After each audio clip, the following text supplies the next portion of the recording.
trying to open your mind. Fading away, you didn't even try. Oh, I'm holding the mountain outside. Oh, I'm running around trying to escape the light. Chasing the night, hope to save in my mind. Oh, I'm holding the mountains outside. Oh, I'm holding.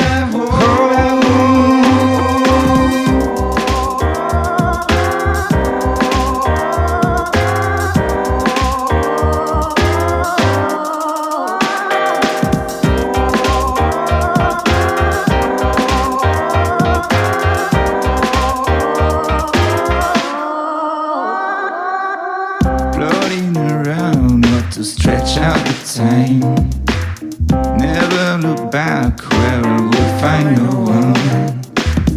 Oh, I am holding the mountain outside. Oh, I hold, wrecking my time, trying to forget the past. Escape your mind where I could catch your line. Oh, I am holding the mountain outside. Oh, I am holding.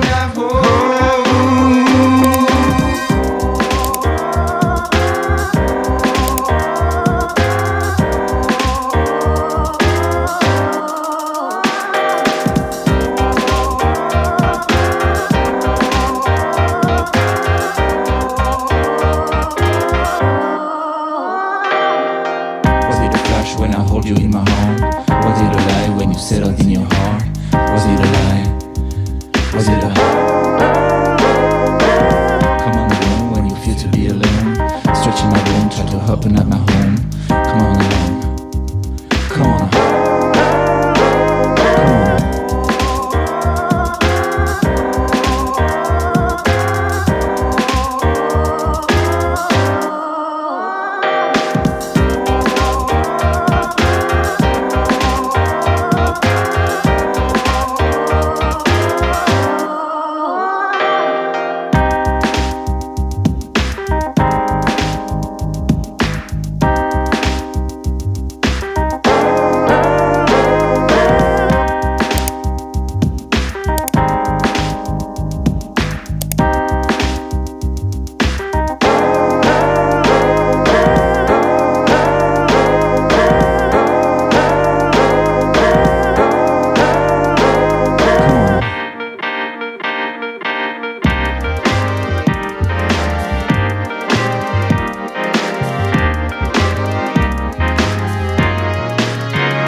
Bonjour à tous et bienvenue sur SportMed pour le coup d'envoi de Made in Marseille, version 2021-2022. Si vous souhaitez parler ballon et olympique de Marseille, vous êtes sur la bonne chaîne. Nous allons débattre et scruter l'actualité olympienne. Vous êtes amateur de tactique, de système de jeu, de biscuits croustillants sur l'actualité olympienne. C'est ici et maintenant, samedi 18h. J'en profite pour revêtir cette tunique olympienne, symbole de succès, de respect, de tolérance, de larmes, de sueur. Et à ce titre, je vous rappelle qu'un maillot de l'OM est à gagner en vous abonnant à nos différents supports Twitch, YouTube, Instagram et Twitter.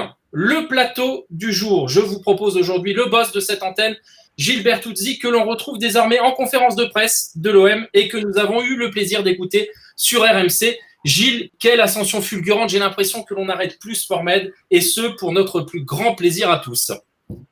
Salut à tous, salut Romain, salut Pépé Fut. Et puis j'espère qu'on va se régaler et que l'ascension fulgurante de SportMed, comme tu viens de le souligner, soit suivie de celle de l'Olympique de Marseille cette saison aussi. Effectivement. Accompagnée plutôt. Accompagné, tout à fait. Et vous le savez, SportMed est avant tout une aventure familiale. Et à ce titre, Laurent, Pépé Foot sur Twitter et Kevin, le prof Travis, complètent le virage à leur tour. Merci messieurs de nous gratifier de votre présence. Merci de nous recevoir. Eh bien, c'est avec grand plaisir. Kevin. Bonjour à tout le monde, bonjour à tous les membres de la famille SportMed, c'est un plaisir. Eh bien, le plaisir est partagé. Mais ce n'est pas tout, puisque nous avons également l'as de la technique avec nous, le grand Small. Small, comment vas-tu? Bonjour à tous, salut. Bon, c'est un plaisir de faire cette première émission en ta compagnie, cher ami, également. Juste avant de vous présenter le programme, un petit mot pour Hichem qui aurait dû partager cette émission avec nous, qui a eu un petit souci de dernière minute. On espère que ça n'est pas trop important et on lui envoie évidemment toutes nos pensées positives et toute notre sympathie. Alors pour le programme de la journée en partie 1, voilà, comme vous pouvez le voir en écran, retour sur la préparation et une deuxième partie en projection sur Montpellier sur le Mercato-M. Alors c'est vrai que la préparation a été intense et on a pu tirer des enseignements justement de ce qui s'est passé. Flavien, je vais me tourner vers toi justement pour cette première question. La préparation physique, puisqu'il est question de ballon, mais il est aussi question de préparation physique, est-ce qu'elle a été à l'image de l'entraîneur tel qu'on le connaît? Oui, je pense que oui, parce qu'il y a un vrai changement par rapport à Villas-Boas, qui lui était plutôt dans la périodisation, donc moins de physique et plus de jeux sans ballon, plus de jeux avec ballon, pardon. Alors que Sampaoli est beaucoup plus sur l'intensité, l'explosivité. Et même si au début, forcément, ça se voit pas trop parce que les joueurs reviennent de vacances comme tout le monde, et surtout en année Covid, donc c'était un contexte particulier. Donc je trouve que le dernier match a beaucoup de motifs d'espoir et d'attente pour la saison qui démarre demain pour nous. Très, très hâte. Effectivement, je salue évidemment tous nos auditeurs et tous nos followers, y compris l'ensemble des personnes qui sont sur le chat. Nous aurons effectivement une troisième partie aussi. Soyez attentifs et posez vos questions puisque nous aurons la possibilité d'y répondre en fin d'émission. Alors, le système tactique a quand même interpellé beaucoup de supporters. C'est vrai qu'on a vu qu'il ne faisait pas forcément l'unanimité. Laurent, qu'est-ce que tu as pensé justement de ce 3-5-2 de manière générale mis en place par Sampaoli? Moi, je te dirais que sur le début de la préparation, j'avais un peu de mal à comprendre. J'avais un peu de mal à comprendre le système, comment fonctionnait. Apparemment, il a l'air d'avoir mis une chose en place. Je pense que c'est ce que tout le monde a pu voir, mais il a l'air d'avoir mis une chose en place où il va changer de système de jeu en fonction de ce qui va se passer. En fait, apparemment, il passerait un coup en 4-4-2, je crois. En fonction du besoin, quoi. Donc, je sais pas, moi personnellement, j'ai eu beaucoup de mal avec ça pendant la prépa. J'attends de voir le dernier match. Bon, ouais, ça allait un peu mieux. Et je pense qu'il a un truc derrière la tête qui n'est pas encore tout à fait en place. Et je pense qu'il faut lui laisser là encore 1 ou 2 matchs, au moins 2 quand même, pour voir ce qui va en découler en fait. Mais c'est sûr que comparé au jeu de Villas-Boas, voilà, il n'y a pas photo. C'est peut-être un système aussi qui est mis en place par rapport à l'ensemble de l'effectif qui a en tête. Il y a peut-être de ça aussi. Après, avoir, on n'est pas complet non plus. Donc. Effectivement. Voilà. Gilles, est-ce que les mots actuels de l'OM, enfin si on peut employer ce terme, viennent justement du fait qu'il y ait un problème d'équilibre avec ce système tactique? Gilles? Tu m'entends? Ah, je t'entends, mais nous ne t'entendions plus. Est-ce que je te repose la question pour rebondir sur ce que disait Laurent. Est-ce que tu penses que les mots, si on peut employer ce terme-là justement de l'OM, viennent d'un problème d'équilibre avec ce système mis en place par Sampaoli? Sampaoli, pour le moment, il n'a pas tous les outils à sa disposition. Le mercato, il n'est pas terminé et on n'est pas sans savoir qu'il manque actuellement des profils d'arrière latéral droit, également une doublure à Amavi. Donc, pour le moment, c'est sûr qu'il fait avec ce qu'il a et je trouve que ça en est plutôt pas mal sorti, moi, notamment les 2 derniers matchs. Hein. Si on s'en tient à OM Saint-Etienne et OM Villarreal, je trouve qu'il y a eu du mieux.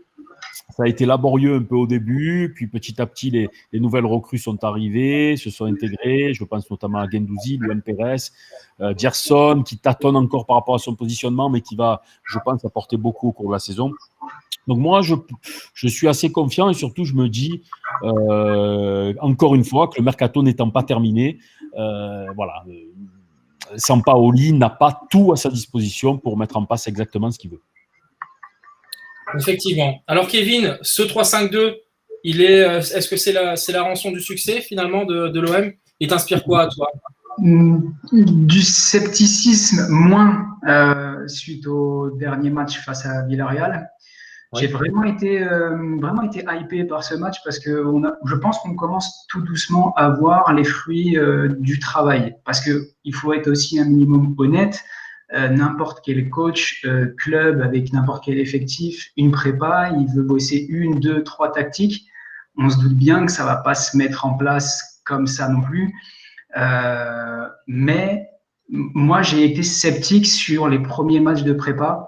Je rejoins un peu Pépé Fut.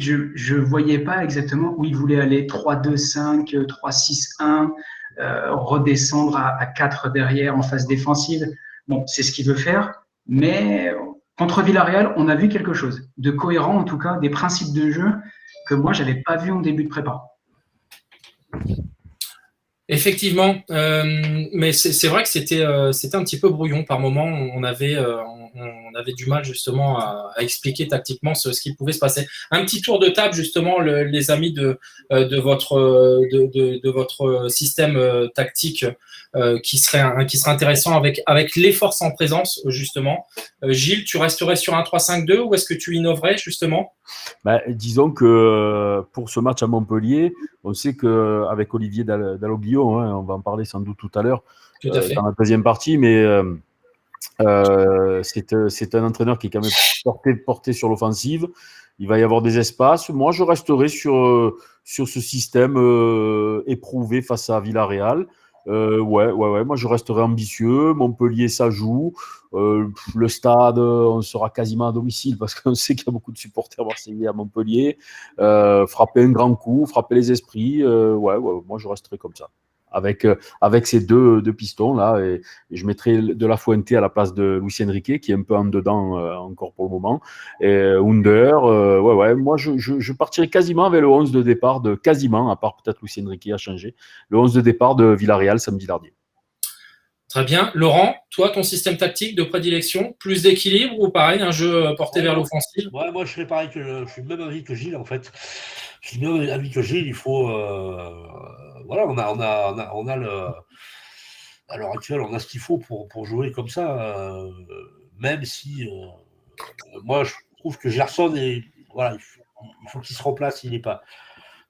J'ai l'impression qu'il n'est pas au bon endroit, mais bon, après... c'est mon avis perso. Mais sinon, après, oui, pareil, hein, De La Fuente à la place de Luis Enrique. Luis Enrique, tu le fais rentrer après en sub, mais il faut taper un grand coup, là. Ouais, il faut faire voir qu'on est là, quoi. Donc, d'accord. Montpellier, et puis oui, on va être à domicile, hein, quasiment. Hein, donc, non, mais après, moi, le système... J'aimerais voir un Lirola là au milieu, quoi. Mais bon, malheureusement. Évidemment, on en parlera tout à l'heure. Saul, sur le système tactique, c'est le moment justement pour Sampaoli de marquer cette rencontre de sa patte tactique. On reste sur le 3-5-2 également. Non, enfin, en fait, j'aime beaucoup le 3-5-2 de Sampaoli, mais je trouve qu'on n'a pas encore les joueurs sur les ailes, notamment. Et en fait, ce qui me fait très peur avec ce système-là, c'est que nos latéraux, je ne les trouve pas assez bons sur le repli défensif. Et donc, je suis assez inquiet sur les contres qu'on peut se prendre. Et j'ai bien peur qu'on se fasse surprendre plus d'une fois sur contre-attaque, notamment sur les couloirs. Et donc, même si on a des défenseurs centraux qui sont plutôt. Enfin, j'ai beaucoup aimé la charnière centrale avec particulièrement Luan Pérez que j'aime vraiment beaucoup. Mais nos latéraux, dans ce système-là, ils ont une importance qui est capitale. Et donc, j'ai peut-être un peu peur que ce soit trop tôt. Parce que ce soit Luis Enrique ou Conrad, le problème, c'est qu'ils ne sont pas des latéraux offensifs de base, ce sont des ailiers. Donc, j'ai un peu peur sur le repli défensif. Mais sinon, je suis d'accord avec ce qui a été dit. Kevin, justement, les manques et les besoins du mercato, en fait, ne naissent-ils pas du système mis en place par Jorge Sampaoli, ce qui, de surcroît, serait parfaitement compréhensible? Il l'a dit lui-même en plus en conférence de presse. Il l'a dit, on espère que certains dossiers se débloquent. Ça veut dire ce que ça veut dire. Ça veut dire que ces demandes, elles n'ont pas encore toutes été satisfaites. Donc, dans ces demandes, il y a forcément des joueurs qui seront titulaires dans le 11 de départ pour la saison. Lirola notamment. Donc, c'est vrai que les manques, il y en a encore. Voilà, je rejoins Small qui s'exprimait juste avant à ce propos. Sur les côtés, au niveau piston, moi, je suis sceptique. J'attends de voir. Après, pour ta question précédente, je me permets juste vite fait de revenir dessus. Bien sûr. Pour Montpellier, pour moi, il doit garder la même chose que contre Villarreal. Peut-être, comme disait Gilles, une question Luis Enrique que moi, j'ai trouvé, c'est mon avis, décevante sur la prépa. Je le vois plus comme un super sub que comme quelqu'un qui démarre. Après, là, si, c'est un avis perso. Mais sur la saison, quand on aura fini le recrutement, je trouve que pour une fois, on a attendu tellement longtemps d'avoir de la percussion sur les côtés, des ailiers, de la vitesse, du dribble. On a tout le temps eu des joueurs qui repiquaient. Je trouve qu'un 4-3-3 cette saison, ça aura sa place, je pense, à un moment ou à un autre. Moi, je te rejoins sur le système 4-3-3 que je trouve beaucoup plus équilibré et qui permet justement de gérer le point faible de l'Olympique de Marseille, c'est-à-dire la vitesse dans le dos des défenseurs. Justement, si ça n'aura échappé à personne, puisque en ayant la possibilité de suivre SportMed, vous êtes au fait de l'actualité de l'Olympique de Marseille et vous avez vu que Gilles, ici présent, a pu relater les faits de la conférence de presse lors de laquelle Jorge Sampaoli a rappelé qu'il voulait 20 joueurs, évidemment, en fonction des possibilités financières, et qu'il voulait doubler tous les postes. Alors justement, Flavien, je me permets de revenir vers toi. Est-ce que dans cette équipe, est-ce que dans cet effectif qui se dessine, il y a des manques en termes de quantité? Est-ce que justement, sur le nombre, tu penses qu'il va falloir faire appel à certains joueurs du centre de formation, ou est-ce que tu penses que justement Jorge Sampaoli compte juste sur le mercato pour pouvoir étoffer en quantité l'effectif? Alors déjà pour les latéraux, je pense qu'il faudra forcément recruter. De toute façon, Lirola et Daniel Vaz a priori sont prévus, donc ça pour moi c'est très rassurant. Mais c'est évidemment lié au départ de Benedetto et Radonjic, donc c'est encore une affaire à suivre. Et puis sinon, en fait, moi j'aime beaucoup les deux jeunes de Nice qui ont été recrutés. Et je pense qu'on devrait leur laisser la chance pour, au moins en complément d'effectifs, ne serait-ce qu'en Europa League, rentrer un petit peu dans les matchs de coupe aussi. Et il nous faut absolument une doublure pour Milik. Parce que Bamba Dieng, je pense qu'il peut être pas mauvais, mais à mon sens, il est encore trop faible pour la Ligue 1. Et surtout que Milik a l'air d'avoir des gros pépins physiques. Donc, une doublure en neuf et des latéraux en énorme priorité. Donc, si je suis ton raisonnement sur la quantité, on n'y est pas. Laurent, tu veux rebondir sur ça? 20 joueurs, ça te semble cohérent pour un effectif, pour pouvoir avoir des ambitions? Ouais, s'il veut doubler, oui. Parce que, de toute façon, tu vas Lirola, Vaz. Après, au milieu, il te faut un doubleur à Payet. Oui. On est d'accord? Et il te faut un 9. Sachant que. Est-ce que un 9 le problème, est-ce qu'un 9 suffira? Parce que regarde, là, on a Milik qui est blessé. Et il te reste que Bamba Dieng. Alors, on a Benedetto, c'est pas trop où il en est, là, parce que lui j'ai l'impression qu'il de lui-même, il sait plus non plus où il en est, lui. Donc, parce que du coup, il veut partir. Après, là, apparemment, ils veulent lui faire baisser son salaire. Enfin, des infos que j'ai vues, mais je pas si c'est vrai, si c'est des rumeurs ou pas. Donc il va refuser. Et après, moi, j'aurais été pour le garder, mais ça, c'est mon avis perso. Ok, un avis qui se respecte effectivement. Gilles, je parlais de quantité, mais est-ce que qualitativement, le groupe s'est renforcé et est-ce que si tel est le cas, il manque toujours de qualité dans cet effectif? Non, indéniablement, pour le moment, qualitativement, le groupe, pour moi, il s'est renforcé par rapport. Alors, c'est pas par rapport à des qualités intrinsèques, mais par rapport à des Thauvin ou Germain en bout de course dans leur aventure olympienne. Indéniablement, il y a du sang neuf, il y a un vent nouveau qui souffle sur cette équipe et ça fait du bien. Donc là-dessus, il n'y a pas de souci. Après, quantitativement, par contre, il va y avoir. Moi, je comprends tout à fait Sampaoli. Il y a un groupe de 20 joueurs, c'est le minimum. N'oublions pas les joutes européennes à l'automne-hiver, les jeudis soirs dans les pays exotiques avec des longs déplacements, avec des retours le vendredi. Ça va être chronophage et ça va vampiriser beaucoup d'énergie. Donc, quantitativement, c'est indispensable. Il manque pour moi encore au moins 4-5 joueurs. Quand je dis 5, c'est selon les départs potentiels de Caleta-Car, Camara et éventuellement Benedetto. Mais minimum, même si ces joueurs ne partent pas, il en faut au moins 3 ou 4.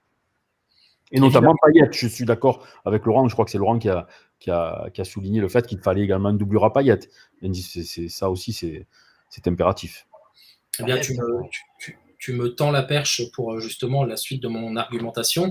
Kevin Almada, dont on a beaucoup parlé, qui finalement ne signera pas à Atlanta, puisque le mercato est fermé. Sera-t-il ou serait-il le renfort idéal justement pour l'OM et pour Sampaoli, qui avait quand même mis justement cette arrivée comme une priorité?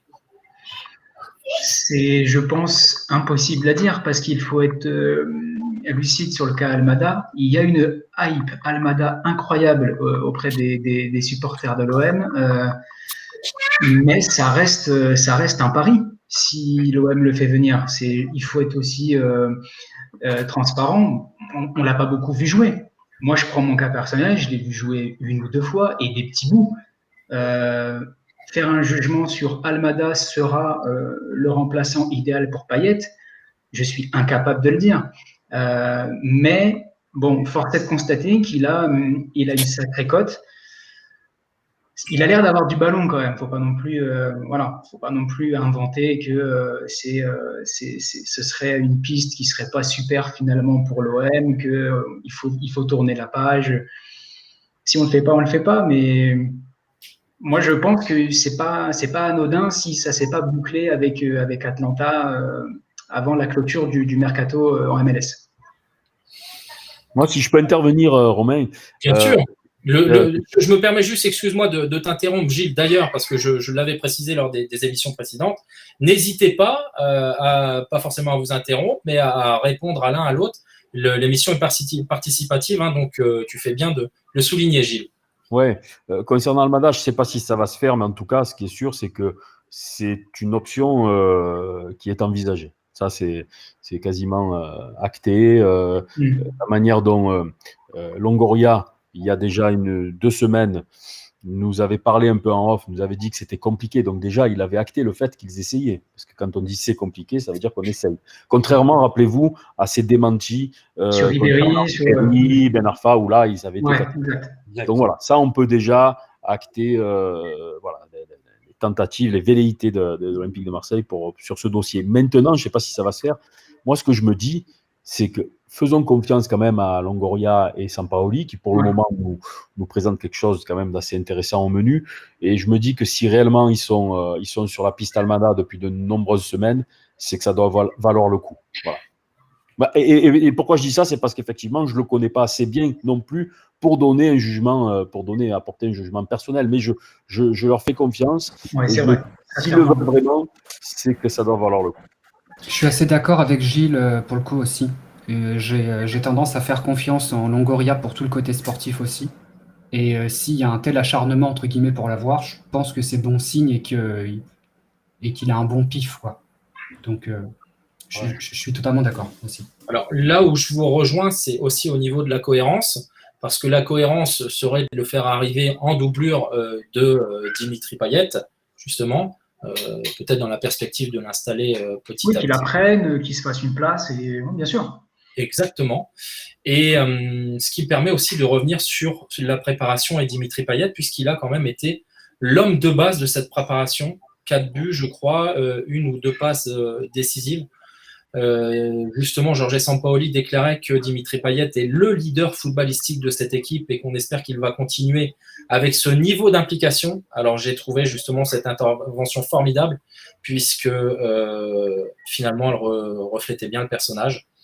Et je me demandais, Gilles, si c'était cohérent, moi, de mon côté, de ne pas changer de leader technique avec ce nouveau projet et de faire confiance à nouveau à Dimitri Payet pour être le maestro de cette équipe. Juste avant de répondre à ta question, je vois passer un message de Edine, qu'on salue, un de nos fidèles auditeurs, et je vous invite aussi à aller voir ses vidéos sur YouTube, très intéressantes, et qui nous dit, après l'avoir vu jouer plusieurs matchs, il parle d'Almada, il pue le ballon et il a beaucoup de talent. Voilà. On peut faire confiance à Edine pour nous donner un avis assez d'expert là-dessus. Payet. Le cas Payet. Moi, je me dis, après quasiment maintenant 5 ans, hein, depuis qu'il est revenu, je me dis quel gâchis en vérité. Quel gâchis ce joueur. Complètement. Quel gâchis. Parce que le talent, on le sait, il l'a. S'il avait eu la même implication avec une certaine régularité, avec comment dire, un état d'esprit de niveau égal, ou allez, au moins d'éviter de choisir sa demi-douzaine ou sa dizaine de matchs à l'année et de nous en donner un peu plus par saison. Mais aujourd'hui, il ne serait pas aussi clivant. Parce que ce n'est pas normal, moi, le constat que je fais, c'est que ce n'est pas normal que notre leader technique, on est tous d'accord pour dire que c'est notre leader technique, qu'il ne fasse pas l'unanimité, ce n'est pas normal. Ça veut dire que de son côté, il a manqué quelque chose, il a raté quelque chose. Et cette implication, cette combativité, cette exigence envers soi-même, qui n'a pas été toujours l'apanage de Dimitri Payet, on le sait, hein, on ne va pas revenir sur ses problèmes de poids et son état d'esprit parfois un peu défaillant, comment dire, son relâchement, sa dilettante sur le terrain. Parfois, il se cachait. Hein, moi, j'ai des souvenirs de matchs où il est passé, il a traversé des rencontres importantes comme Casper le fantôme.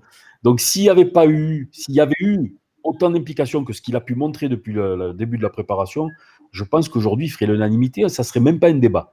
Ça ne serait même pas un débat. Malheureusement, chat échaudé craint l'eau froide et on craint tous que, justement, Payet nous en montre encore quelques bribes de son talent comme ça avec parcimonie et qu'ensuite ça s'estompe, ça s'éteigne au fil des journées. Voilà. C'est ce qu'on craint tous, mais en vérité, on souhaite retrouver le Payet, avoir le Payet de ces matchs de préparation quasiment tout au long de la saison. Ouais, mais tu ne l'auras pas.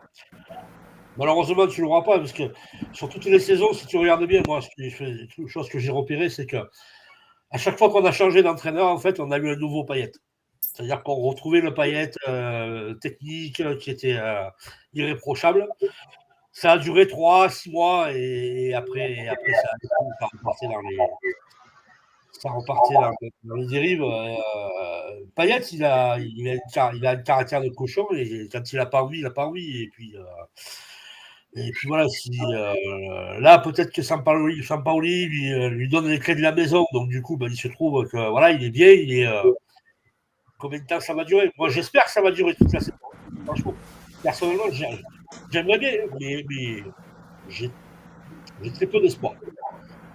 Je suis d'accord en fait avec Gilles et Pépé Fut, c'est-à-dire que je pense que Payet, s'il était quelqu'un d'un peu plus sage et d'un peu plus sérieux, on aurait un joueur monstrueux. Mais son histoire à l'OM a clairement montré qu'il ne l'était pas. Et je vois pas pourquoi cette année ça changerait en fait. C'est-à-dire que comme le dit Pépé Fut, à chaque nouvel entraîneur, à chaque fois il y a un nouveau Payet qui dure 2 mois, 3 mois, 6 mois, et ensuite il s'éteint. Donc je suis partagé entre l'éternel espoir de le voir meilleur et la résignation de se dire de toute façon il va retomber dans ses travers. Surtout qu'en plus, je trouve ça pas cool de sa part parce que c'était le joueur le plus cher de l'histoire de l'OM jusqu'à Gerson. Il avait un salaire qui était quand même assez astronomique.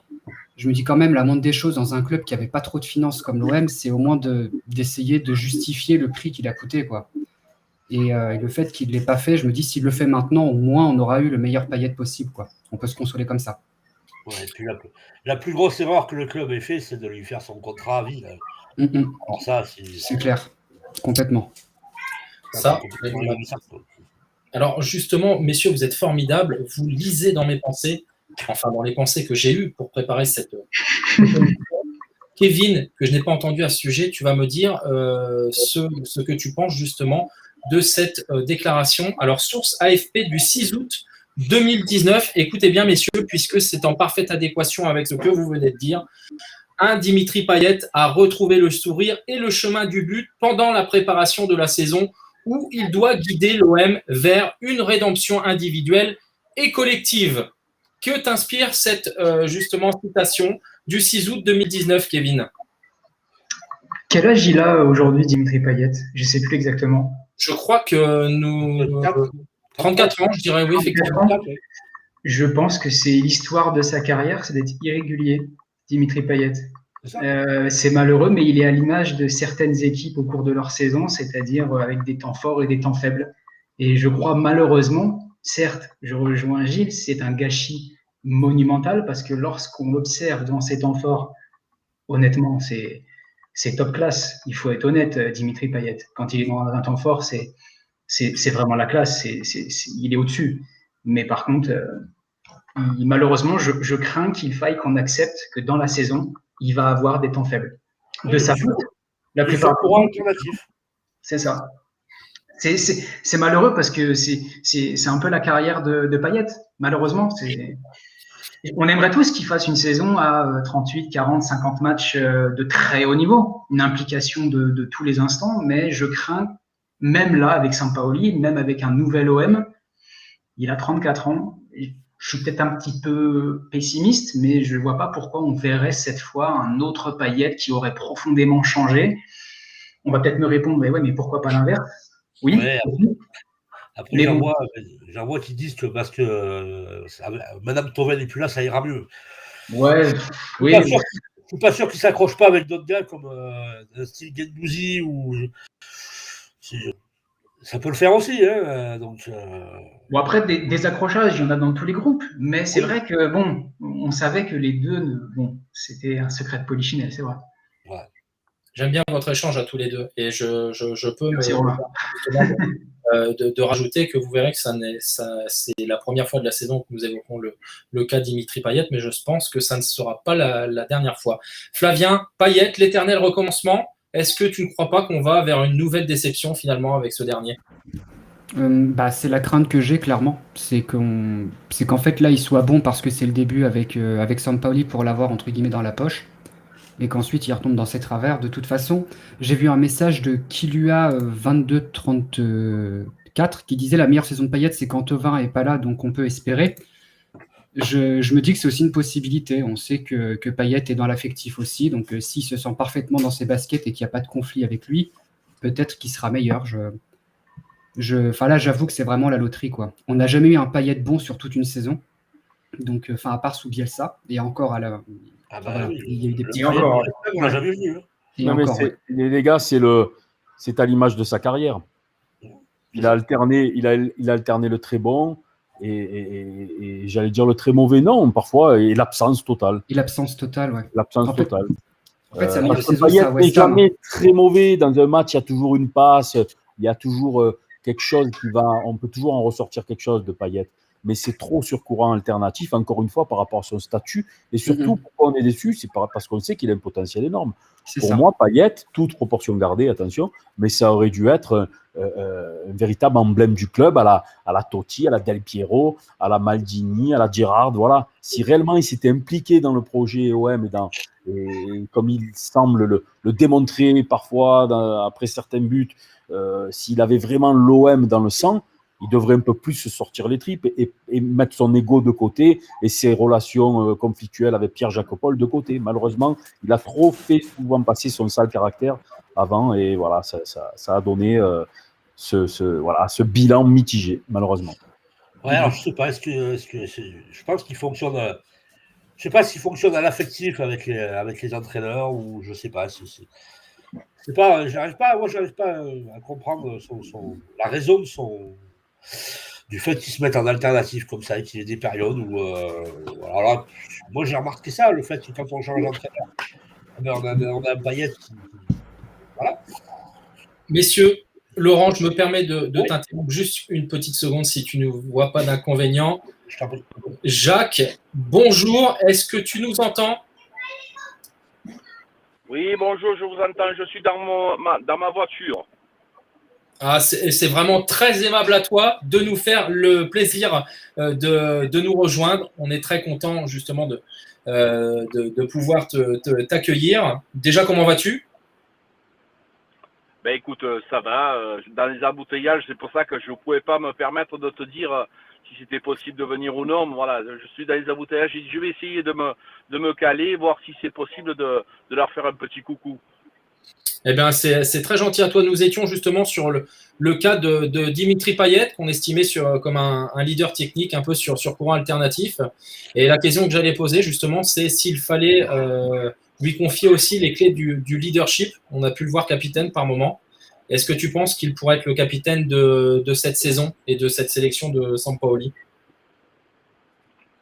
Ben, il peut l'être pour beaucoup de choses parce que c'est quand même un cadre, c'est quelqu'un qui connaît la maison. Après, c'est une responsabilité d'être capitaine et je vois pas les nouveaux qui viennent d'arriver. Et il faut savoir une chose aussi, il faut être dans la communication. Donc déjà, tous les étrangers, c'est difficile d'être capitaine quand tu connais pas le français, que tu peux pas communiquer avec tes autres compères. Donc voilà, sachant qu'en plus, nous, cette année, on a quand même beaucoup de nationalités. Donc, je pense que effectivement, ça peut être pour lui une opportunité d'être capitaine, oui.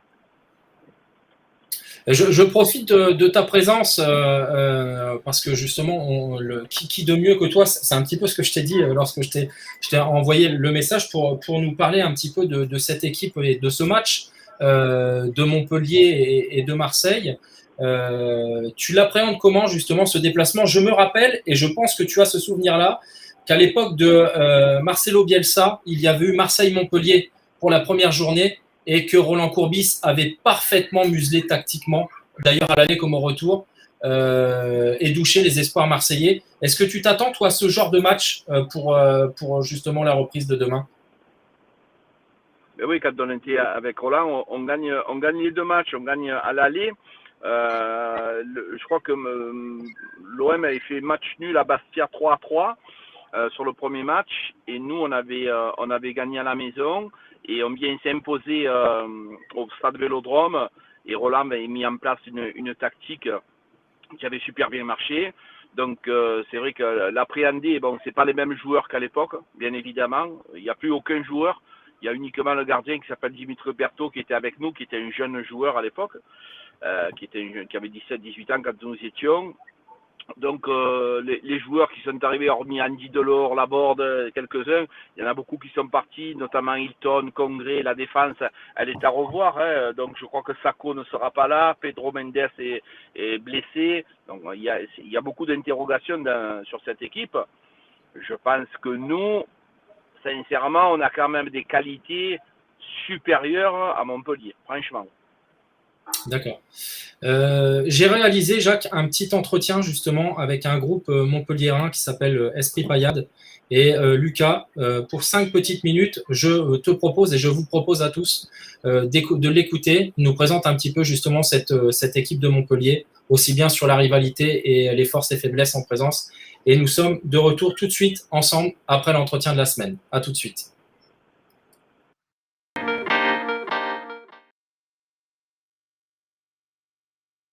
On a voulu un peu se développer, se professionnaliser, entre guillemets, en prenant un nom original, on va dire, et qui incarne Montpellier, c'est-à-dire l'Esprit Payade. Donc, l'Esprit Payade, c'est avant tout l'esprit familial, on va dire, qu'incarnait Louis Nicolin.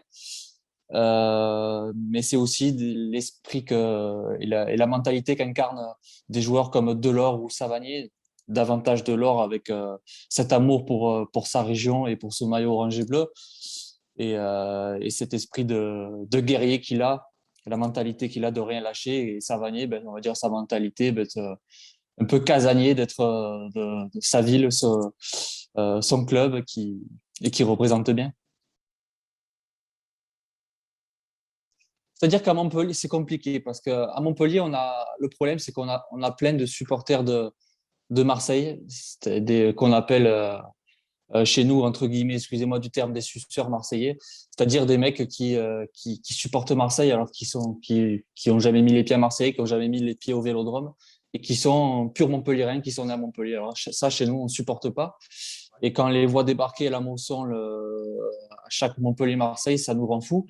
Et c'est ce qui fait en fait notre rivalité, on va dire, avec Marseille en plus de Nîmes. Donc rivalité, bon, il y a une rivalité déjà qui depuis longtemps en termes d'ultra, mais ouais, sur ce point-là, c'est vrai qu'on a du mal avec les Marseillais parce que quand tu reçois Marseille et que tu es envahi de Marseillais qui sont en plus montpelliérains, c'est vrai que ça passe pas. Après, moi, je vais t'avouer, j'ai rien contre un Marseillais qui supporte Marseille, qui habite à Marseille. Il n'y a pas de souci. Les Ultras ont décidé de boycotter, donc je vais pas juger leur décision. J'ai rien à dire là-dessus. Mais ce qui est regrettable, c'est qu'on n'aura pas le chant et l'ambiance de nos supporters un an après, et surtout dans un match important comme celui-ci. Donc c'est vraiment dommage de laisser l'ambiance aux Marseillais dans notre stade. Ça, c'est ce que je regrette. Après, je serais quand même heureux de retrouver la Mosson. Ben, Dalloglio, c'est quelqu'un déjà qui va énormément compter sur les jeunes pour la saison prochaine, à l'image de la préparation. Ouais, il va énormément compter sur les jeunes. C'est un entraîneur qui aime en fait faire du jeu, produire du jeu. On a beaucoup critiqué Der Zakarian sur son côté défensif, même si on a marqué énormément de buts la saison dernière. Mais ouais, c'est vrai qu'Olivier, c'est un entraîneur qui va vraiment axer son style du jeu sur l'offensif. En tout cas, c'est ce qu'il nous a dit durant les matchs de préparation. Ben déjà, on est heureux, c'est clair, de la signature de Sakho, parce que bon, c'est un international français, 29 sélections, on sait ce qu'il a prouvé. Maintenant, qu'est-ce que ça va donner? Parce que c'est un joueur qui a joué 7 matchs la saison dernière, qui n'a pas beaucoup joué ces dernières saisons. Là, ça m'étonnerait qu'il soit là pour Marseille, parce que bon, il est trop juste physiquement. Les forces, ben déjà, si l'équipe reste comme ça, ben, ce serait notre attaque, puisqu'on a encore gardé Gaëtan Laborde, on a toujours Andy Delors, on a Sifi Mavedidi, on a Eli Wahi sur le banc qui peut exploser cette saison. Les points négatifs, bien sûr, c'est la défense. Une charnière centrale à reconstruire. On a perdu Daniel Congré, on a perdu Vittorino Hilton. Sakho, même s'il est là, il faut qu'il se construise à Montpellier, il faut qu'il s'adapte. On a Matheus Tuller, un Brésilien qui est arrivé. Sa préparation a été plutôt compliquée au début. Il a mieux fini, mais ça reste. Il vient d'arriver du Brésil. Il faut s'adapter. Eh ben, j'ai livré un pronostic justement à des collègues à vous Marseillais hier, et ben, je vais garder le même, un petit un partout. Franchement, je miserai sur un partout, je signe. Ben, Andy Delors va nous marquer un but. Et chez vous, Dimitri Payet, parce que justement, vous pourrez suivre sur Esprit Payet, j'ai mon joueur à suivre que je présente à chaque match, et ce sera Dimitri Payet. Bon match à vous aussi, en espérant que vous ne repartirez pas avec 3 points de la Mosson. On remercie Lucas pour cet entretien. Lucas qui nous a précisé justement que TJ Savanier et Sakho semblent être forfaits pour le match. Tu as reconnu cette équipe de Montpellier, Jacques, au dire de notre ami? Comment ça, reconnu? Je comprends pas ce que tu veux dire. Est-ce que sur la façon dont il décrit l'équipe et les forces en présence de Montpellier, y compris sur les faiblesses, c'est un petit peu ce que tu as peut-être pu suivre pendant leur préparation et justement sur la physionomie de l'équipe qu'on va retrouver demain? La préparation qu'ils ont faite, les matchs amicaux qu'ils ont faits, ils ont été quand même bousculés à plusieurs reprises. Notamment contre 7, ils en ont pris 4. Ils ont joué aussi à Millau, ils ont perdu, je crois que c'est contre Grenoble, ils ont perdu. Donc après, quand on dit ouais, l'entraîneur il veut du jeu, ben oui, quel entraîneur veut pas de jeu? Derzakarian, je trouve qu'il avait fait du bon boulot, hein, parce que toutes les années, attention, c'est bien beau tu sais, des gens, personne n'est irremplaçable. Oui, mais il y a des gens qui sont difficiles à remplacer. Et Derzakarian, il sera difficile à remplacer parce qu'il a fait des belles saisons à Montpellier où c'est jamais facile parce qu'ils n'ont pas un effectif. Déjà, cette année, les gars, on va avoir des Paris Saint-Germain, on va avoir l'Olympique de Marseille, on va avoir Monaco, on va avoir Lyon, on va avoir Lille. Il y a Nice qui commence à se renforcer énormément.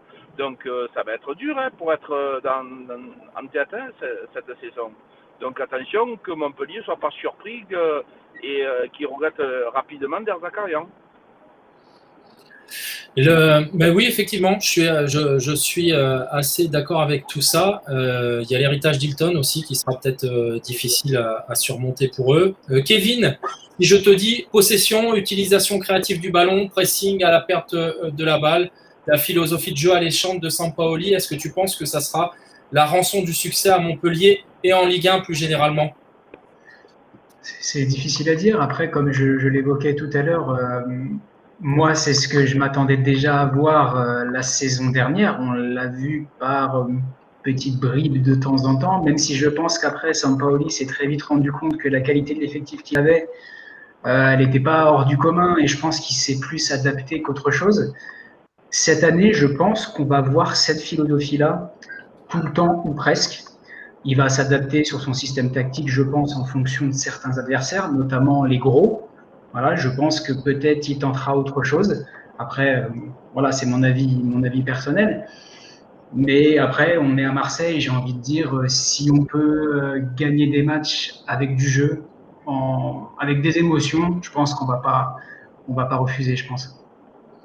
Laurent, justement, on l'a entendu à la fois par notre invité de la semaine, Lucas, et par Jacques aussi. La défense montpelliéraine est un peu en travaux. Elle va être largement remaniée. Est-ce que, justement, les ingrédients pour battre Montpellier ne va pas être de faire pression un peu sur elle et justement d'user tout notre potentiel offensif pour pouvoir essayer de marquer le plus rapidement possible? Oui, si, bien sûr. Bien sûr, c'est ce qu'il va falloir faire. Mais par contre, il va quand même falloir se méfier aussi. C'est que eux, devant, il ne faut pas oublier qu'ils ont quand même deux mecs, Laborde et Delors. Il va falloir les surveiller, les deux locaux, parce que si tu vas laisser un trou, c'est fini. Hein. Donc, si on joue 3 derrière, il va falloir serrer derrière. Justement, Jacques, pour rebondir, le système à 3, tu le vois comme. Tu trouves ça dangereux ou tu penses que c'est possible de l'utiliser avec cette belle attaque quand même de Montpellier aussi? Ça va être quoi les problèmes principaux de l'Olympique de Marseille face à cette équipe défensivement et ce système à 3? Le système à 3, il est dangereux. Dans tous les cas de figure, tu proposes un autre jeu parce que offensivement, tu as beaucoup plus de monde offensivement. Ça te laisse, si tu veux, tes couloirs où normalement tu as tes latéraux, ils sont souvent très vides, bien entendu, puisque les trois défenseurs centraux, ils sont souvent presque en V, tu vois. Tu vas avoir Balerdi, je pense que tu auras Saliba et Pérez, et Balerdi un petit peu plus en dessous. Donc, si tu as, et ça, si vous avez des images, vous pouvez les regarder, à la commanderie, quand on a joué contre 7, on s'est fait avoir à 2 ou 3 reprises. Quand tu as des relances des adversaires où ils vont rapidement de l'avant en 2-3 passes, tu es souvent en danger dans tes couloirs. Parce que ton repli défensif, il est difficile à faire. Donc c'est là où il faut se méfier. C'est-à-dire que dans les couloirs, il faut avoir des défenseurs centraux qui sont très rapides pour venir couper les trajectoires. Moi, personnellement, l'année passée, ce système, je ne pouvais pas le voir. Par contre, là, entre les défenseurs qu'on a chez nous, les gars, entre Saliba et Pérez, je trouve que c'est vraiment des joueurs du très haut de gamme.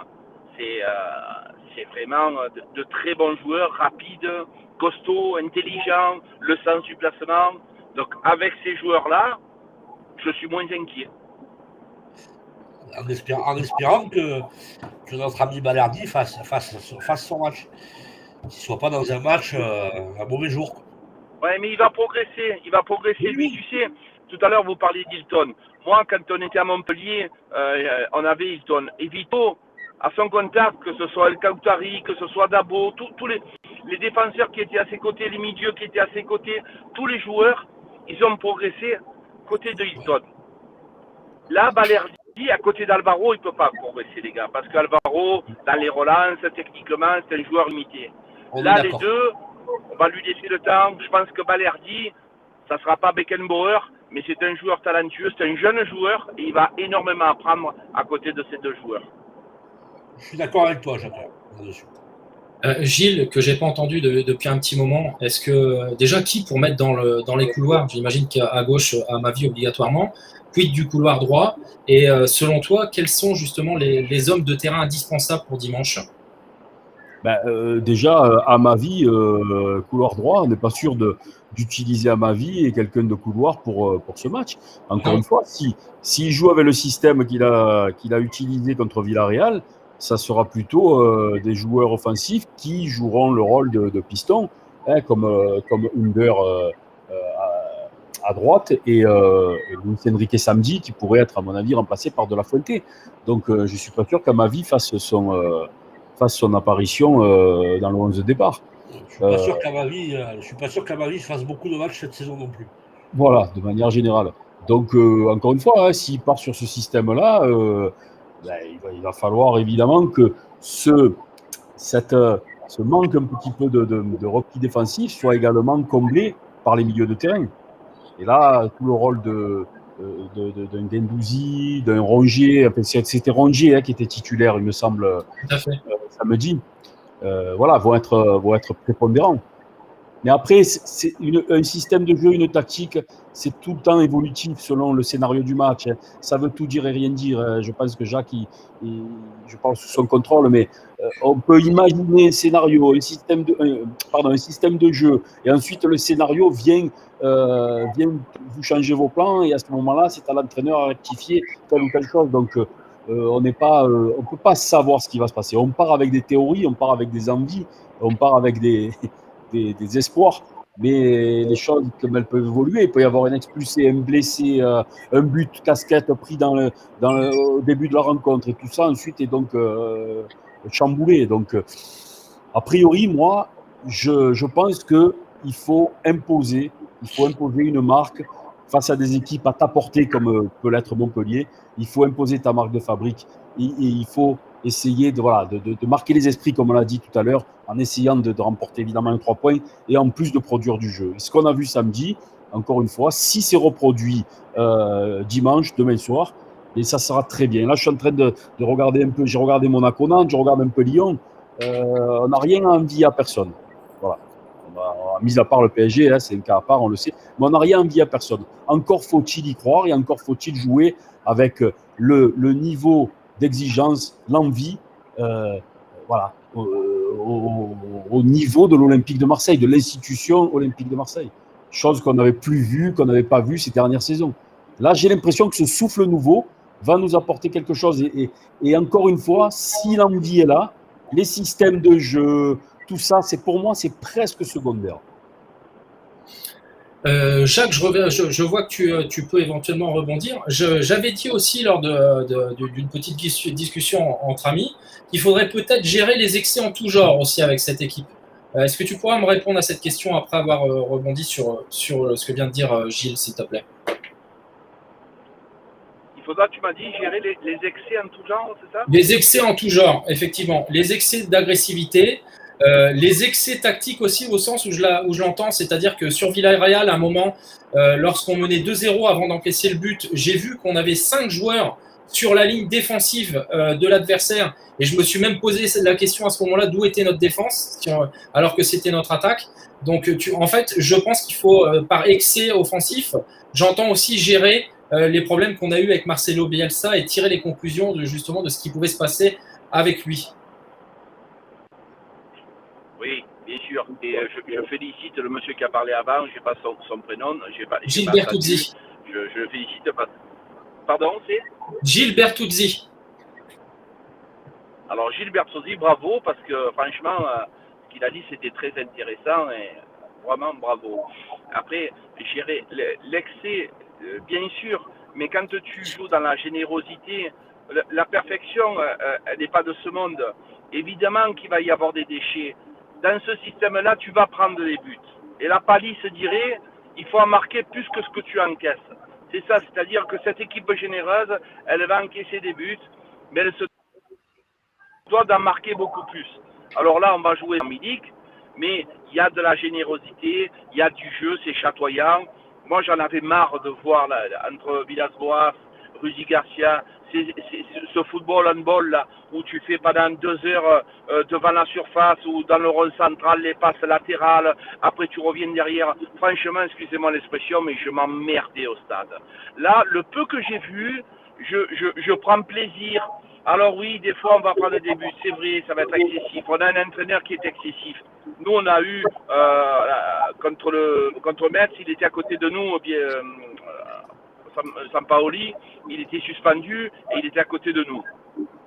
C'est un garçon qui est généreux et qui est dans l'excès total. Mais bon, voilà, c'est une équipe, on va avoir ça.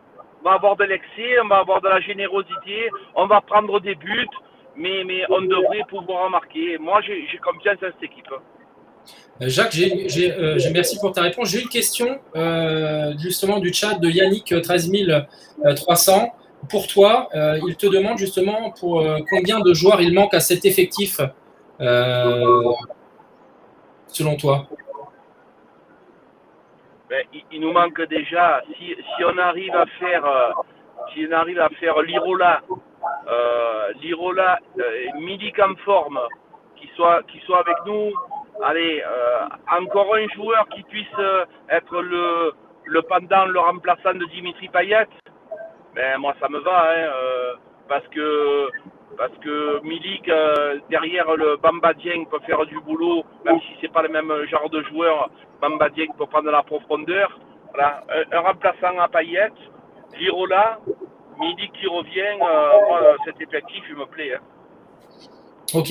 Et donc, pour rebondir, Kevin, que j'ai pas entendu depuis un petit moment, on a parlé des couloirs, on a parlé justement de la défense, on a évoqué le milieu avec Guendouzi, mais quid de l'avant-centre? Donc, avec quelle tactique devant pour toi demain? Avec quel avant-centre surtout?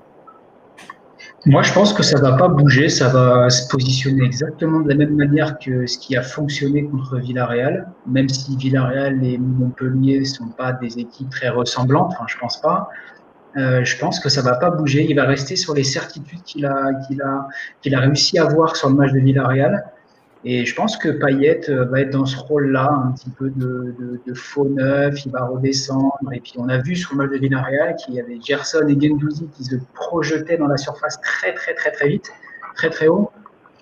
Ça ne m'étonnerait pas que ça se positionne de la même manière. Donc le souci de l'avant-centre, moi je ne vois pas Benedetto titulaire, je pense pas.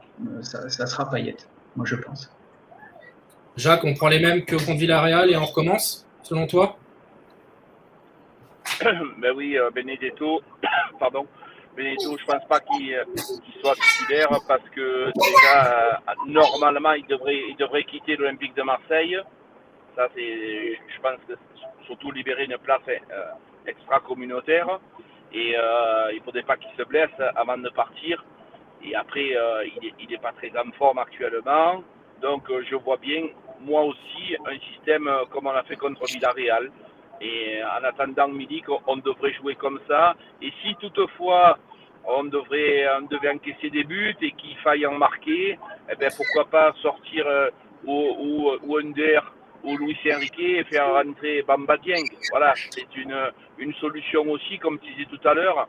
Le système il peut être évolutif quand tu as un match. S'il y a des joueurs qui prennent des cartons, ton système il peut vite exploser selon la physionomie du match. Donc voilà, si tu t'adaptes avec le match. Oui, c'est ce que pour enfoncer le clou.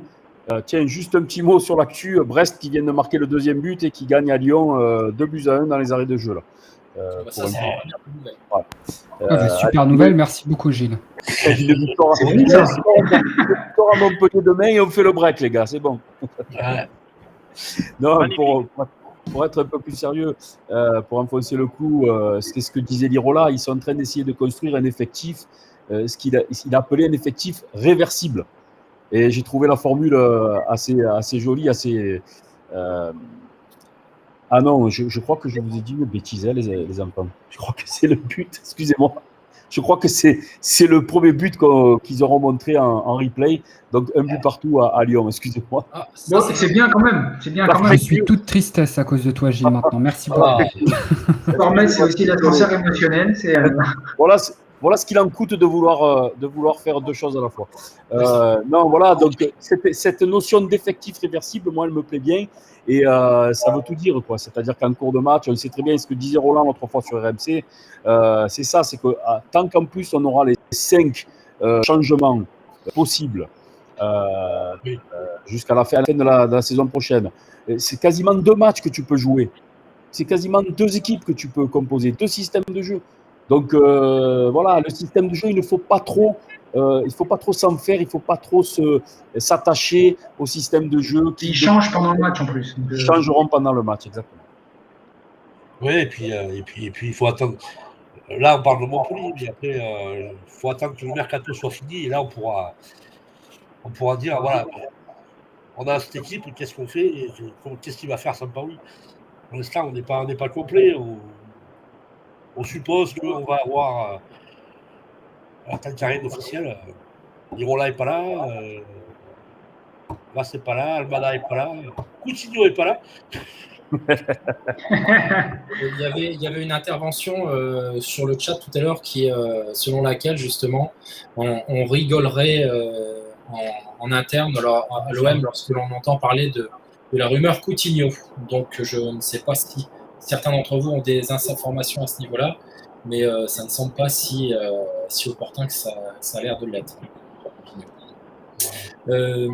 Alors, Jacques, si je te dis déplacement à Montpellier, réception de Bordeaux, déplacement à Nice et réception de Saint-Etienne, et que je te dis 12 points, espoir ou réalité? Ouais, écoute, si tu en as 10, moi je les prends. Hein. Franchement, après, il ne faut pas s'enflammer déjà. Faisons tranquillement notre petit parcours. Ça va être chiant d'aller à Nice cette année. C'est compliqué de jouer à Nice. Donc voilà. Saint-Etienne, c'est pas un club qui nous réussit énormément. Moi, je veux déjà écraser Bordeaux. Gagner à Montpellier, écraser Bordeaux, ça sera déjà pas mal, tu vois. Et après il fera jour. Déjà, on va commencer parce que les semaines d'entraînement, quand tu as gagné un match, c'est pas les mêmes. Donc, c'est déjà, gagnons ce match-là. Tu reviens avec 3 points de Montpellier déjà. C'est quelque chose de très important parce que tu prépares Bordeaux devant 50 000 personnes, je l'espère. Imagine-toi que tu gagnes au Vélodrome contre Bordeaux et que tu as gagné à Montpellier. Eh bien déjà, les autres, ils seront pas plus faciles, mais moins difficiles. Un petit tour de table, les amis, justement. Kevin, Small, vous en pensez quoi sur ce mois d'août? Est-ce qu'on peut nourrir des espoirs, justement, sur le nombre de points à prendre? 12 points. J'ai pas envie de jouer l'oiseau de mauvais augure, mais je pense pas. Je pense que c'est espoir. Parce qu'il y a quand même des matchs. Il faudrait pas. Alors, on est sur un après OM Villarreal où on a pris du plaisir quand même. Mais attention, la compétition démarre. C'est pas des déplacements, comme l'a dit Jacques, très très très aisés. On parle de Montpellier, de Nice. 12 points. Si on sort de ce mois d'août avec 12 points, grosse satisfaction. Mais pour moi, ce serait plus espoir que réalité. Small? Moi, je tablerais plutôt sur un 8 points que sur un 12. Je pense qu'on fera 2 victoires et 2 nuls. Honnêtement, parce que c'est uniquement à cause du repli défensif. Si on ne corrige pas ce problème, à mon sens, on va forcément se faire punir. Et déjà, si on perd aucun match sur les 4 et qu'on en gagne 2, ce sera déjà pour moi une bonne perf parce que avec toutes les nouvelles têtes qu'on a, il faut quand même aussi le temps que la mayonnaise elle prenne. Donc je tablerai plus sur un 8 et si on fait 12, je serai ravi. Hein.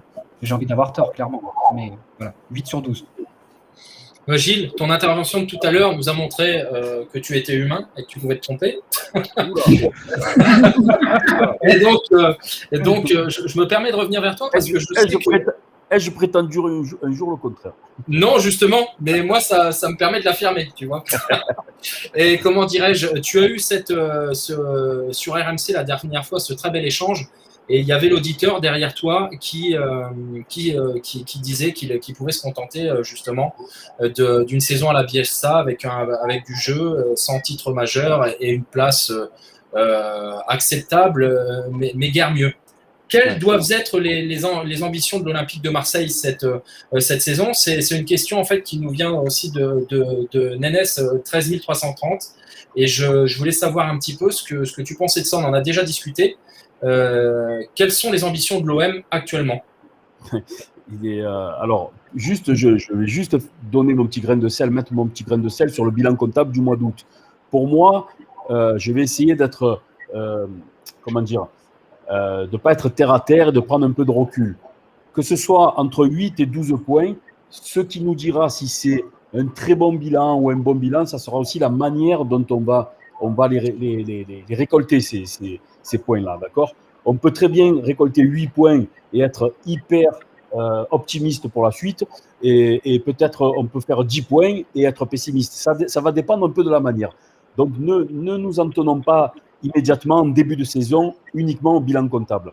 Ensuite, pour enchaîner sur ta question, pour moi, avec un tel investissement, qu'on ne me dise pas que ce mercato, finalement, non, c'est un mercato, il y a un investissement conséquent pour un club comme l'OM, et surtout, encore une fois, dans cette période de Covid. Les gars, il n'y a personne qui a été aussi actif que, mis à part évidemment les clubs État, suivez mon regard, les PSG, les City, tous ces clubs-là. Mais pour un club comme l'Olympique de Marseille, le mercato qu'on vient de faire, c'est assez exceptionnel. Donc pour moi, c'est impératif, avec un tel investissement, qu'on termine sur le podium. Et là, je me mets un peu à la place des dirigeants. Je suis persuadé que, de toute façon, ils ont coché dans leurs objectifs une des 3 places du podium. Et pour nous, supporters, ça serait une déception si on faisait une 2e saison consécutive sans Ligue des Champions. Honnêtement, n'oublions pas qu'on est l'Olympique de Marseille. Merde. Arrêtons de nous habituer à cette médiocrité qui veut qu'on pourrait se satisfaire de participer à la plus belle des compétitions une fois tous les 6 ans, 7 ans ou 8 ans. Non. Moi, j'espère et j'estime que notre place, elle est sur le podium, mais encore plus avec un recrutement aussi aguicheur que celui qu'on est en train d'effectuer. Kevin, tu avais une lisibilité différente, toi, je crois, justement, sur les ambitions de l'OM. Oui,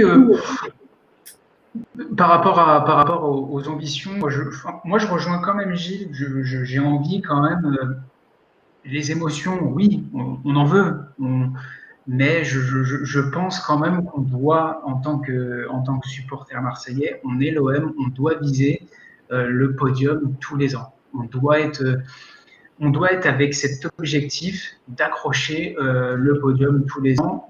Gilles, il a raison là-dessus. Moi, je partage son avis. Je pense qu'on sait trop, ou alors certains se contentent encore trop parce qu'on a connu une trop grande période avec un niveau d'équipe moyen très bas. Et je sais pas, peut-être qu'ils se disent si on vit quelques grands matchs avec des buts, avec du jeu, de l'émotion, ça suffira, même si on finit 4e ou 5e. Moi non. Marseille, ça doit être podium tous les ans. Laurent, un commentaire? Ouais, ben moi c'est pareil. D'autant que voilà, avec le recrutement qu'on fait, voilà, l'objectif, ça va être ça. On est l'Olympique de Marseille, on n'est pas, c'est pas Dijon, quoi. Donc l'objectif, c'est les 3 premières places et la Ligue des Champions. Jacques, pour élargir le débat, est-ce qu'on doit jouer le titre cette année? le titre, ça sera difficile, hein, les gars, parce que bon, nos amis parisiens, ils sont en train de faire un travail.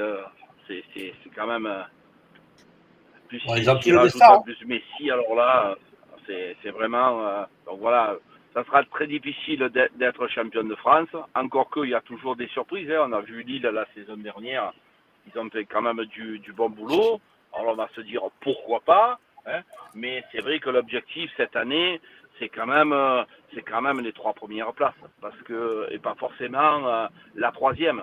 Pourquoi pas finir second et de faire une Champions League, ça serait quand même. C'est pour nous, c'est vrai que ce qu'a investi McCourt avec le stade, le club, c'est la Champions League. Cette année, on va se rôder avec l'Europa League. Hein, voilà, on a eu des soucis financiers, on a eu Rudy Garcia qui nous a fait beaucoup de mal, les gars. On a réussi à se séparer de notre cher président, Monsieur Hérault. Donc là, on réapparaît, on renaît hein, de nos cendres. Donc, on va se faire une petite Coupe d'Europe tranquille. Et puis cette année, faisons en sorte de se qualifier pour la Champions League. Et je pense qu'on a un effectif et on a surtout une âme, parce que la Champions League, il faut avoir une âme. Et le club de Marseille a une âme pour faire la Champions League. Parce que des fois, vous gagnez des matchs avec les supporters. Nous, on a cette identité à nous, quand les adversaires ils arrivent dans ce stade, déjà, ça crée quelque chose. Moi, les gars, je suis venu en tant qu'adversaire dans ce stade. Je peux te dire, on est rentré avec Montpellier à l'époque, avec Morgan Sanson, et il était petit, il arrivait du Mans, lui. Et quand il est rentré dans ce stade, il m'a dit, oh Jaco, ça fait drôle. Mais bien sûr que ça fait drôle. C'est un club mythique. Il y a une âme, il y a quelque chose de spécial chez nous. Pardon. Donc voilà, je trouve qu'il faut être dans les 3 premiers. Je vais être obligé de vous laisser, les gars, j'arrive à mon rendez-vous. Je vous remercie Jacques, de votre accueil. C'est nous qui te remercions. Merci d'avoir pris la peine vraiment de nous rejoindre. C'est très aimable à toi. On est vraiment très content d'avoir pu échanger avec tes analyses qui sont toujours très pertinentes. Je te souhaite un bon match pour demain et à très bientôt. Ben, merci beaucoup et on sera sur Maritima. La bise. Ciao, ciao. Ciao. Avec plaisir. Merci. Merci, Jacques. À bientôt. Au revoir. Merci Jacques, au revoir. Effectivement, merci à Jacques. N'hésitez pas à suivre Maritima aussi, qui est sur laquelle Jacques officie avec Karim Attab. C'est vrai que c'est aussi des partenaires de jeu, si je puis employer cette expression-là. Cette émission touche à la fin. Peut-être que tu voulais rajouter quelque chose. Je voulais rajouter un petit quelque chose. Bon, évidemment, quand on dit jouer le titre, qu'est-ce que ça veut dire jouer le titre? Ça ne veut pas dire gagner le titre.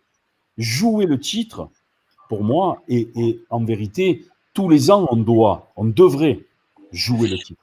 Ça veut dire être dans la course, ne pas être largué et garder le PSG, hein, puisqu'on présume que le PSG sera cette année encore plus intouchable, mais garder le PSG dans son champ de tir le plus longtemps possible au cours de la saison pour pouvoir peut-être à un moment donné, s'il y a une chance sur 1000, se glisser par un trou de souris. N'oublions pas que le championnat, on parle du PSG, de Messi, de Wijnaldum, de toutes ces recrues, ok. Mais le PSG, on ne les joue que 2 fois par saison. On ne les joue pas 18 fois. Les 18 autres équipes qu'on va jouer, laquelle de ces 18 autres équipes est intrinsèquement au-dessus de nous cette saison? Pour le moment, j'en vois pas. Donc, pourquoi pas déjà faire ce championnat-là parallèle où on pourrait être un on va dire des locomotives, une des locomotives. Et ensuite, il y a 2 matchs contre le PSG et le football, la glorieuse incertitude du sport, elle sera peut-être là pour aller au moins nous faire vibrer. Ça ne veut pas dire, non les gars, on va gagner le titre cette saison, mais jouer le titre, moi, j'ose le dire, je n'ai pas peur de le dire, il faut se mettre dans la tête que oui, on joue la course au titre. Voilà. Effectivement, un mot, mais... Oui. Ah, on a perdu Romain. Je pense qu'il voulait sans doute conclure. Et on va le faire à sa place alors. Je crois, ouais. Un dernier mot. Alors, Romain, je ne sais pas si tu nous entends. Bon, on ne t'entend plus. Romain, alors, allez, je vais prendre un peu ta place. Un dernier mot. N'oubliez pas d'aller vous abonner sur Twitch, sur la chaîne Twitch de SportMed TV. Des surprises et pas mal de choses à venir encore la semaine prochaine. Abonnez-vous également à YouTube, comme ça vous serez alerté, vous activez la cloche et vous serez alerté de tous les replays et des petits bonus qu'on vous concocte en secret tranquillement pour les jours à venir. Voilà, je pense que cette émission touche à sa fin. Elle touche à sa fin, effectivement, je suis de retour. Ah, voilà. Allez, je te rends la parole alors. Merci, petit souci technique. Malheureusement, je n'ai pas la maîtrise de la connexion. Je vous remercie tous qui avez été très actifs sur le chat. Je remercie tous nos invités. Pépé Foot, le prof Travis, Small, Gilles évidemment, Jacques Ball qui a fait le plaisir de nous honorer de sa présence pour cette première de Made in Marseille, version 2021-2022. Et je pense que Gilles a parfaitement pris le relais. N'hésitez pas à vous abonner sur tous nos supports car il y aura un maillot de l'Olympique de Marseille à gagner. En tout cas, si vous avez aimé parler football et parler ballon, vous allez en prendre l'habitude. Ça sera tous les samedis, 18h sur cette antenne. Et n'oubliez pas également l'émission Comme un seul homme. Le lundi, Gilles, si je parle sous ton contrôle, autour de 21h. C'est bien ça? C'est bien ça, c'est ça. Je vous dis à très bientôt, les amis. Bon match. Gloire à l'Olympique de Marseille. Et on se retrouve très, très vite. Salut les gars, merci. Salut à tous, merci. Salut à tous, bon après-midi.